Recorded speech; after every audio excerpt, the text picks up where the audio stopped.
Right, I hate pointless intros on videos as much as the next man, so I'll keep this pretty brief. But I wanted to do a bit of a preemptive apology for the quality of this video because, one, I was doing it in the evening, so it was getting dark because the winter lights are drawing in. Two, it was under the Mini, so there's no bloody room there for me, a jack, an axle stand and a camera and a bowl to catch a diesel drip, so it was all a bit crowded, and I was just kind of trying to get this job done and move the camera about as best I could. So it's a bit crappy, the video quality, but it'll hopefully be a bit useful for showing you how to change the fuel filter on a Mini Cooper SD of 2011 vintage, I think, if for no other reason than showing you where they've hid the damn thing, because it's not in the engine bay as in a normal car.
These 10mm plastic nuts round the outside of the under tray, they were no problem.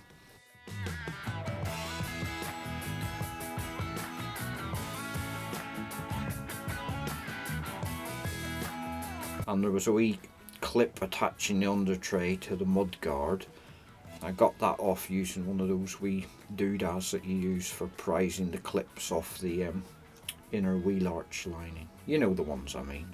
This inner back corner was a right bugger to get off. It had a non-captive nut and bolt through it, which was completely rusted solid, and I don't think that was original. I think somebody had just put it on here because they'd lost one of the plastic ones. But I seriously wrestled with this for between half an hour and an hour trying to get the fecker off.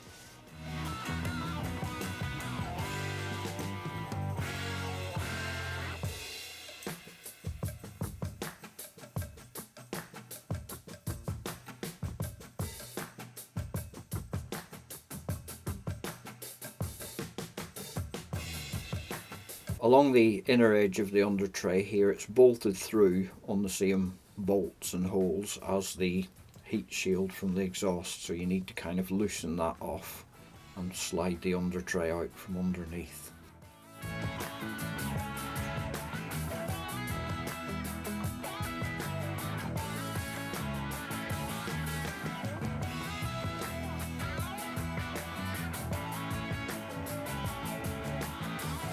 But finally, the dog can see the rabbit.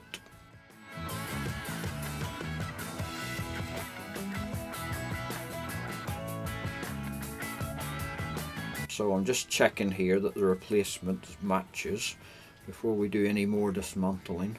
All good, so time to get the old one off. First off, you need to pull out the cap, and that holds this kind of big plastic plug onto the front end of the filter. And in theory, the plug just pulls off now.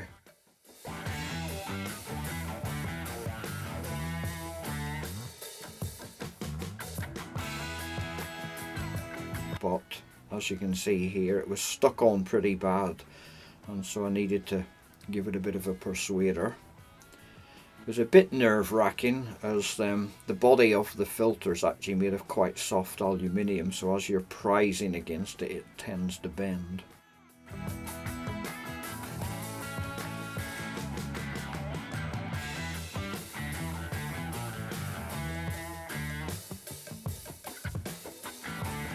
but eventually it popped off.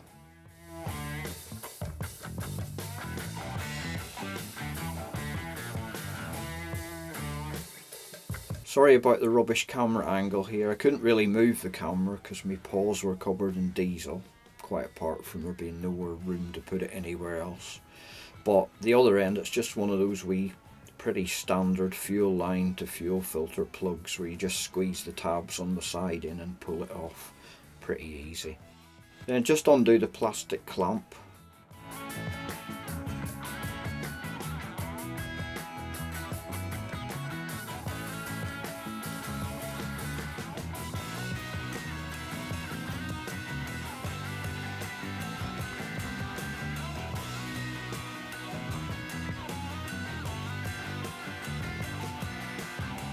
And lift off the clamp and filter together.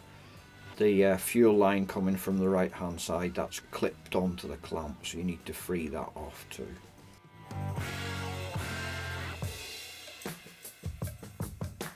And persuade the old fuel filter out of its clamp and squeeze the new one in, and don't forget to fit the new rubber gaskets.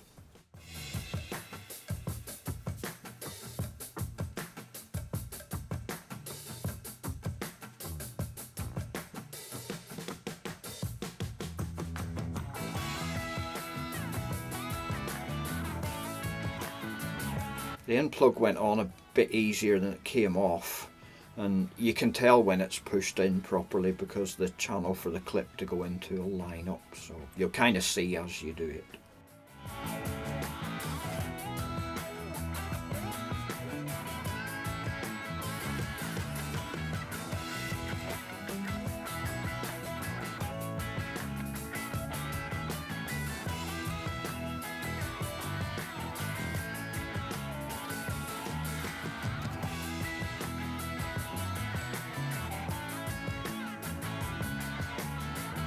So snap the fuel line back onto its clip on the side of the bracket and then push the plug on till it clicks and locks on.